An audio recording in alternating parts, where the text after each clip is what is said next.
Hello बच्चों, हम यहाँ पे आज स्टार्ट करेंगे चैप्टर 10 की एक्सरसाइज 10A के क्वेश्चन नंबर 7 से। आज हम यहाँ पे स्टार्ट करेंगे। क्वेश्चन नंबर 6 तक पिछले लेक्चर में करा चुके हैं। जिसने भी नहीं देखा वो प्लेलिस्ट में जाके देख सकता है। अब यहाँ पे स्टार्ट करें क्वेश्चन नंबर 7। इसमें divide ₹1650 among A, B and C in the ratio 3:2:1। जैसे कि अब हमने पिछले लेक्चर में क्वेश्चन नंबर 6 किया था, सेम वैसे ही करना है। ठीक है, तो यहाँ पे क्वेश्चन नंबर 7 जो गिवन था वो लिख लिया, टोटल मनी लिख लिया, जो डिवाइड करना है रेशियो लिख लिया ए बी एंड सी का जो गिवन है। ठीक है, तो इसको हम आप लोगों को दो मेथड से सॉल्व करेंगे। ठीक है, तो फर्स्ट मेथड से हमने जो 6 वाला क्वेश्चन था उसको भी हमने किया था दो मेथड से। फर्स्ट मेथड से क्या होता है कि जो रेशियो है ए बी सी का, इसका सम निकाल लें। तो यहाँ पे लिख लेंगे सम ऑफ द रेशियो। ठीक है, जो एबीसी का रेशियो है इसका सम निकाल लेंगे। 3 + 2 + 1 क्या आ जाएगा, ये आ जाएगा 6। ठीक है, अब निकालना है किसका है, पार्ट निकालना ए बी एंड सी का। तो अब यहाँ पे लिखेंगे पार्ट ऑफ ए। ठीक है, या पार्ट ऑफ ए लिख लें, पार्ट ऑफ ए लिख लें, या फिर लिख लें और ए, या फिर लिख लें ए गेट मनी। ठीक है, कुछ भी लिख लें, चाहे पार्ट ऑफ ए लिख लें चाहे ये लिख लें। ठीक है, कुछ भी लिख लें। ए गेट मनी इक्वल टू क्या लिख लेंगे, जो ए का रेशियो है कितना है, 3 है। 3 को हम लोग न्यूमरेटर में लिखेंगे और टोटल जो रेशियो निकल का है इसको डिनोमिनेटर में लिखेंगे, और जिसको डिवाइड करना है वो हम लोग यहाँ पे मल्टीप्लाई में हो जाएगा न्यूमरेटर के। 1650 रुपीज है, बस इतना करना है। ठीक है, तो यहाँ पे देखो ये 6 से जाएगा यहाँ पे। ठीक है, यहाँ पे देखो ये हो जाएगा, ये 6 बन जाए 6, और यहाँ पे देखो कितने टाइम जाएगा, ये जाएगा 6 × 2 = 12, 3 बचे 12 जाएगा, 4 बचेगा यहाँ पे। ठीक है, यहाँ पे क्या बचेगा, 4। ठीक है, तो यहाँ पे डिवाइड, तो यहाँ पे क्या बचेगा, 3। ठीक है, सॉरी 4 बचेगा, यहाँ पे 4 बचेगा तो 45 हो जाएगा। ठीक है, तो 6 7 जा होता है 42 का 3 बचेगा 30 आ जाएगा। 6 5 जा 30, 275 आएगा। तो अब क्या करेंगे, 3 × ₹275 का मल्टीप्लाई कर लेंगे। 3 5 जा 15 1 करिए, 3 7 जा होता है 21 और 1 22, 2 करिए, 3 2 जा 6 और 2 8। ठीक है, अब देखो यहाँ पे है जो डिवाइड किया हम बता दे रहे हैं। 6 हमने किसको डिवाइड किया, 1650 को डिवाइड किया 6 से। ठीक है, हो सकता है क्लियर ना हुआ होगा यहाँ पे। तो कितने टाइम जाएगा, 16 में 2 टाइम जाएगा, क्या हो जाएगा, 6 2 जा 12, कितना बचेगा, 4 बचेगा, नहीं जाएगा 45 को नीचे, 5 को नीचे लाएंगे 45, 6 7 जा होता है 42, कितना बचा, 3 बचा। अब फिर क्या करेंगे, 0 को नीचे लाएंगे, 5 जा हो जाएगा 30। ठीक है, हो गया, ये हो जाए, यही हमने यहाँ पर डायरेक्ट लिख लिया, मल्टीप्लाई कर दिया। ठीक है, ये तो हो गया हमारा रबर, ये निकला है ए का पार्ट। अब यहाँ पे लिखेंगे पार्ट ऑफ बी। बी का पार्ट क्या, बी का जो रेशियो क्या है 2, और सम ऑफ रेशियो कितना निकला 6, और यहाँ पे ₹1650 लिख लेंगे। मल्टीप्लाई इसी का होगा, बस ये रेशियो को चेंज करता जाना और सेम यही रहेगा। तो 6 बन जाए 6, और इसको हमने किया ही था 275 रुपीज मल्टीप्लाई। तो 2 5 जा 10 बन करी, 2 7 जा 14 और 1 15 बन करी, 2 2 जा 4 और 5 रुपीज 550 आ गया। कितना आ गया, 550 आ गया। ठीक है, अब किसका निकालना है, part C. Part of C equal to C की क्या है, 1 अपॉन क्या है ये 6। ठीक है, मल्टीप्लाई करना है ₹1650, तो 6 बन जाए 6, और ये 275 आया था। इसमें मल्टीप्लाई करेंगे 1 में। ठीक है, जब 1 में मल्टीप्लाई करेंगे तो वैल्यू तो वही रहेगी सेम, तो वैल्यू सेम रहेगी, तो क्या हो जाएगा, यहाँ पे हो जाएगा ₹275। ये निकल आया पार्ट। ठीक है, सबका पार्ट यहाँ पे निकल आया। तो अब यहाँ पे आंसर लिख लें। आंसर क्या लिख लेंगे, यहाँ पे लिख लें part of A equal to ₹8 और 25 आया है। यहाँ पे लिख लें पार्ट ऑफ बी क्या निकला है, ₹550। पार्ट ऑफ सी लिख लें पार्ट ऑफ सी का आया है ₹275, ये आ जाएगा। ठीक है, ये हो गया हमने फर्स्ट मेथड से बता दिया। अब सेकंड मेथड से बताते हैं। अब यहाँ पे सेकेंड मेथड देखो, टोटल मनी लिख लिया, रेशियो ए बी एंड सी लिख लिया। तो यहाँ पे हम क्या लेते हैं, हम एक वेरिएबल को ले लेते हैं। ठीक है, एक्स कोई वेरिएबल ले ले, ठीक है, और उसका मल्टीप्लाई कर देते हैं जो रेशियो गिवन इसमें, तो हमें पार्ट पता चल जाएगा ए बी सी का। ठीक है, तो यहाँ पे लिखेंगे let X is a common factor of given ratio of the given ratio के जो क्या है कॉमन फैक्टर। ठीक है, तो यहाँ पे क्या लिख लें, अब लिख लें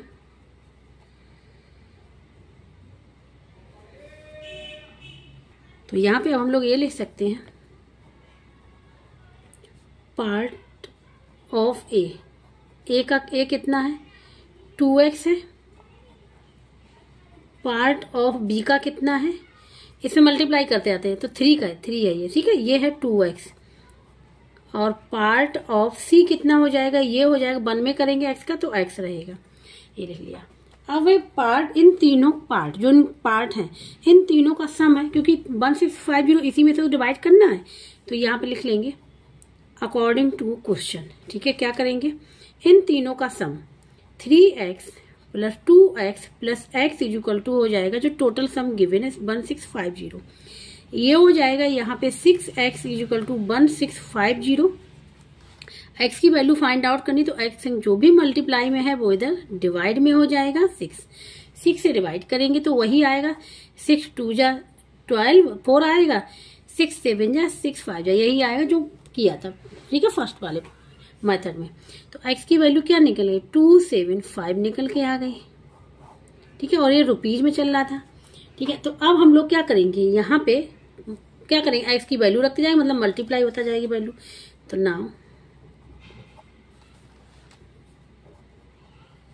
पार्ट ऑफ ए या फिर A get the money, part of A equal to 3 multiply x की वैल्यू ₹275। ठीक है, 3 का मल्टीप्लाई किया था तो क्या निकल के आया था ₹825, यही निकल के आया था। ठीक है, अब इसी प्रकार से निकाल ले part of B. Part of B equal to क्या है 2x है, मतलब 2 मल्टीप्लाई x की वैल्यू ₹275, तो ये निकल के आया था यहाँ पे ₹550। ठीक है, ये हो गया सेकेंड। पार्ट ऑफ सी का पार्ट सी को कितना मिला x, तो ये हो जाएगा यहाँ पे ₹275, तो ये हो जाएगा। ठीक है, यही हमने देखो फर्स्ट मेथड से भी यही निकला था, सेकंड मेथड से भी आंसर सेम है। तो जिस मेथड से अच्छा समझ में आ जाए उस मेथड से सॉल्व कर लेना। ठीक है, अब यहाँ पे है ये क्वेश्चन नंबर 8। ठीक है, फाइंड द इनवर्स रेशियो 4:5, इसका इनवर्स रेशियो फाइंड आउट करना है। Question number 8, inverse ratio find out करना है। जैसे कि A:B है। ठीक है, समझाने के लिए इसको सबसे पहले हम लोग क्या करेंगे, फ्रैक्शन में कन्वर्ट करेंगे, A/B हो जाएगा। ठीक है, अब इसका इनवर्स निकालना है, तो यहाँ पे लिख लेंगे हम लोग inverse of A:B equal to क्या हो जाएगा, ये होता है कि न्यूमरेटर डिनोमिनेटर इंटरचेंज हो जाते हैं, मतलब जो डिनोमिनेटर हो जाएगा वो न्यूमरेटर हो जाएगा और जो न्यूमरेटर होगा वो डिनोमिनेटर हो जाएगा। बस मतलब यहाँ पे ये कहने का मतलब है, ये जो फर्स्ट टर्म और जो सेकंड टर्म होते हैं ये इंटरचेंज हो जाते हैं, कहने का मतलब केवल ये है। तो अब यहाँ पे जो रेशियो गिवन है 4:5, तो डायरेक्ट 5:4 लिख सकते हैं। तो इसको सबसे पहले 4/5 में कन्वर्ट करेंगे। ठीक है, अब यहाँ पे लिख लेंगे हम लोग इनवर्स रेशियो ऑफ 4/5 का इक्वल टू क्या हो जाएगा 5/4, मीन्स क्या हो जाएगा 5:4, ये आ जाएगा। इसका आंसर क्या आ जाएगा 5:4। ठीक है, तो अब यहाँ पे आंसर हो जाएगा इसका क्या 5:4। अब यहाँ पे है क्वेश्चन नंबर 9, ठीक है। इसमें Reema wants to divide 48 chocolate between her daughters Riya and Tiya in the ratio of their age. मतलब एज के हिसाब से रीमा डिवाइड करना चाहती है 48 चॉकलेट को बिटवीन हर डॉटर्स, उसकी 2 डॉटर्स के बीच में डिवाइड करना चाहती है 48 चॉकलेट को अकॉर्डिंग टू देयर एज के रेशियो के, ठीक है। रिया एज 10 ईयर्स ओल्ड, रिया कितनी 10 ईयर्स ओल्ड है, टिया एज 6 ईयर्स ओल्ड, ठीक है। तो बड़ा कौन है रिया, छोटा कौन है Tiya. How many chocolate do each of them get, तो हर एक को कितना चॉकलेट मिला ये यहाँ पे फाइंड आउट करना है। तो यहाँ पे देखो हमने लिख लिया जो गिवन था, ठीक है। Total number of chocolate, age of Riya, age of Tiya, ठीक है। तो यहाँ पे हम लोग क्या करें, जो एज है उनका सम निकाल लें। सम ऑफ देयर एज, देयर मतलब दोनों के एज का, सम ऑफ देयर एज मतलब 10 + 6 ईयर्स, ठीक है। ये हो जाएगा 16 ईयर्स टोटल सम। तो अब रिया को कितनी चॉकलेट मिली ये फाइंड आउट करेंगे। रिया गेट द चॉकलेट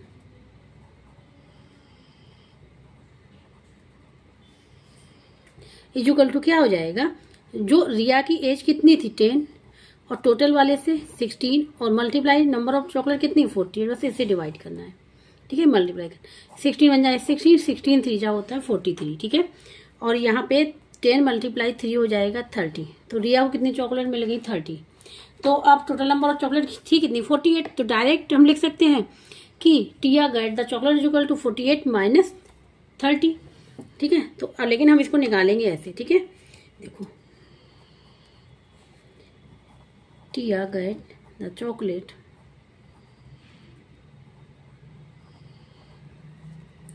ये था 6 डिवाइड बाई, यहाँ पे था 16 × 48, ठीक है।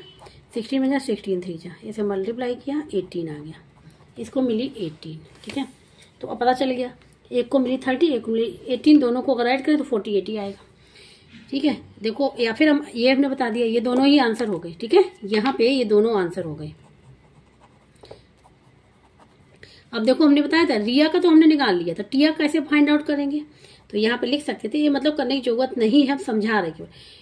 टिया get chocolate equal total number of chocolate, total number of chocolate minus, ठीक है, माइनस क्या रिया गेट चॉकलेट, ये हो जाएगा, ठीक है। तो टोटल ये हो जाएगा, तो अब टिया का निकल आएगा। टोटल नंबर ऑफ 48 था, इसका क्या था 30 था, तो क्या हो जाएगा 18 आ गया ना।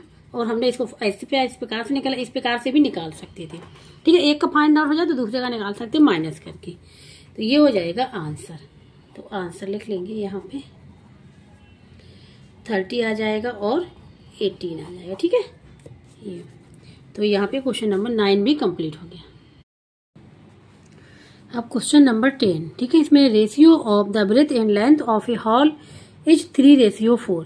Complete the following table that shows some of the possible breadths and length of the hall. यहाँ पे टेबल दी गई है, ठीक है।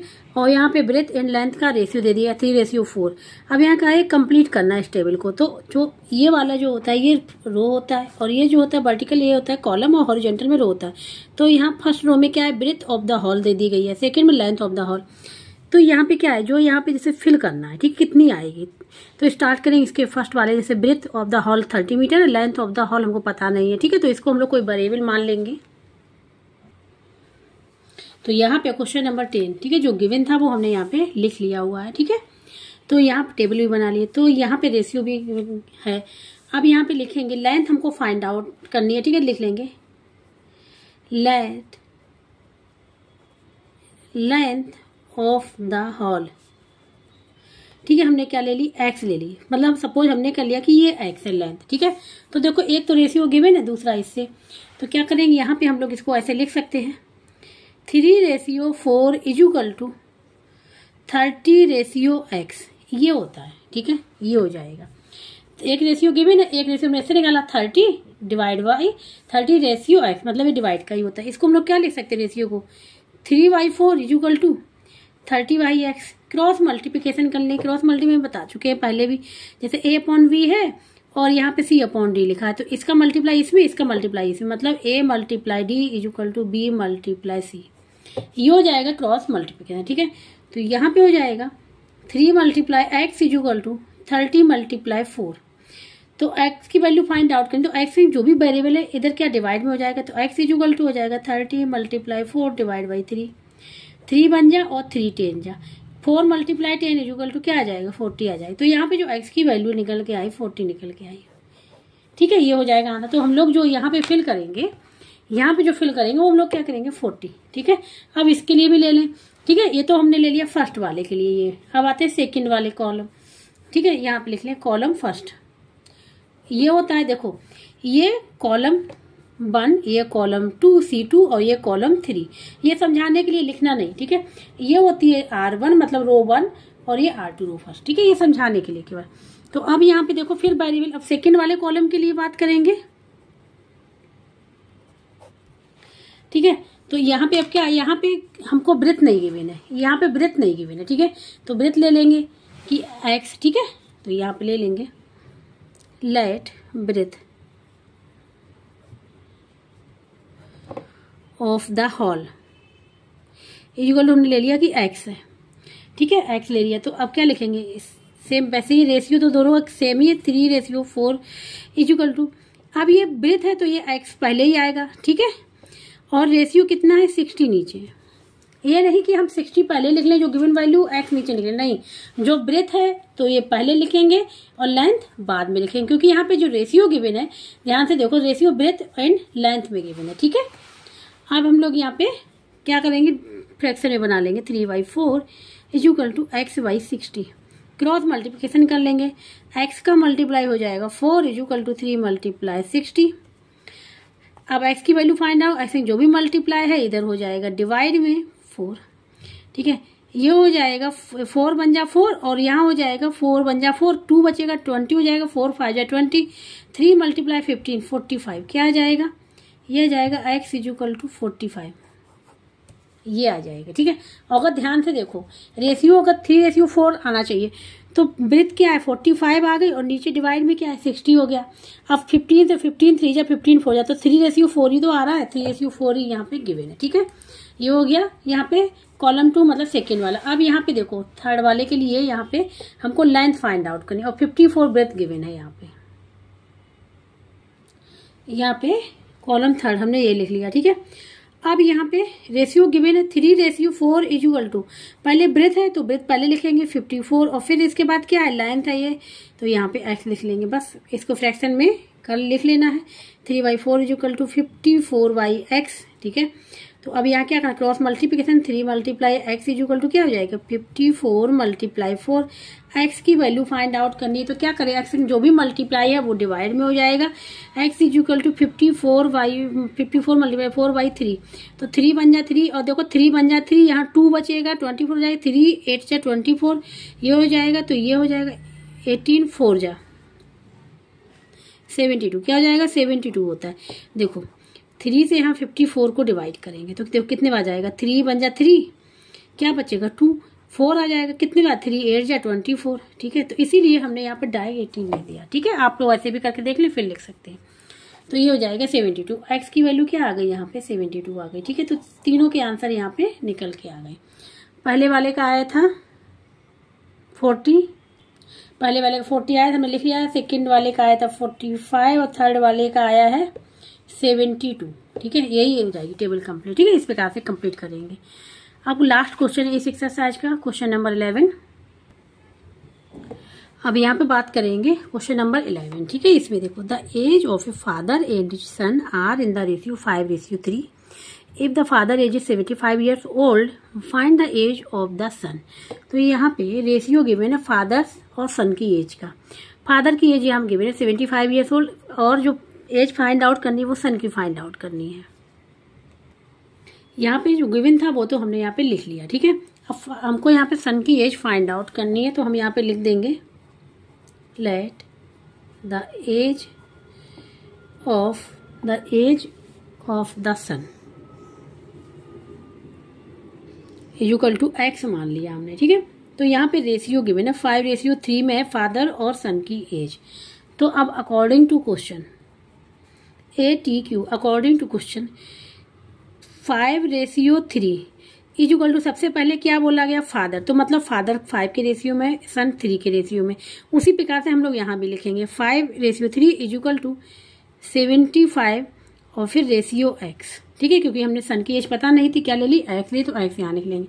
बस इसको फ्रैक्शन में लिख लेंगे 5/3 equal to 75/x, cross multiplication कर लेना है। तो क्रॉस मल्टीप्लिकेशन करेंगे तो यहाँ 5 × x इक्वल टू 3 × 75।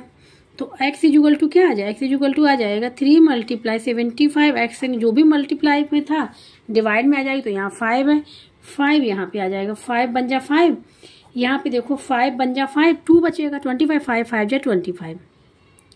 अब यहाँ 15 × 3 45, क्या आ जाएगा 45, देखो रबर दिखा दे रहे, 5 से हमने 75 को डिवाइड किया ना, तो 5 बन जा 5, क्योंकि 7 से देखेंगे तो 1 टाइम्स, तो यहाँ पे 2 बचेगा, अब आ जाएगा 25, 5 5 जा 25, 0 आ गया, कितना है 15 हमने यहाँ पे लिखा हुआ था, ठीक है, 45 आ गई। तो यहाँ पे किसकी एज हो गई, ये हो गई सन की एज, तो अब आंसर लिख लेंगे, the age of the son equal to 45 years, ठीक है, ये हो जाएगा इसका आंसर। अगर कहीं पे भी लग रहा है कि कहीं मतलब गलत आंसर निकल गया, तो देखो यहाँ पे जो रेशियो गिवन है 5:3, 5 इनकी एज का है, तो फादर की एज क्या है 75 और जो हमने आंसर निकाला 45, इसको अब कैंसिल करें, किससे जाएगा 15 से जाएगा, 15 5 जा 75, 15 3 जा, तो 5:3 आ गया ना, 5:3 गिवन, इसलिए मैंने जो आंसर निकला है वो करेक्ट है, ठीक है। तो इस प्रकार से एक्सरसाइज यहाँ पे 10A पूरी कंप्लीट हो। जिसको कहीं भी डाउट हो रहा है, समझ में नहीं आ रहा, तो कमेंट बॉक्स में करके पूछ सकता है। और जिसको वीडियो अच्छा लगा please like subscribe and comment करके जरूर बताइएगा। अब जो नेक्स्ट एक्सरसाइज है वो हम लोग करेंगे नेक्स्ट लेक्चर में।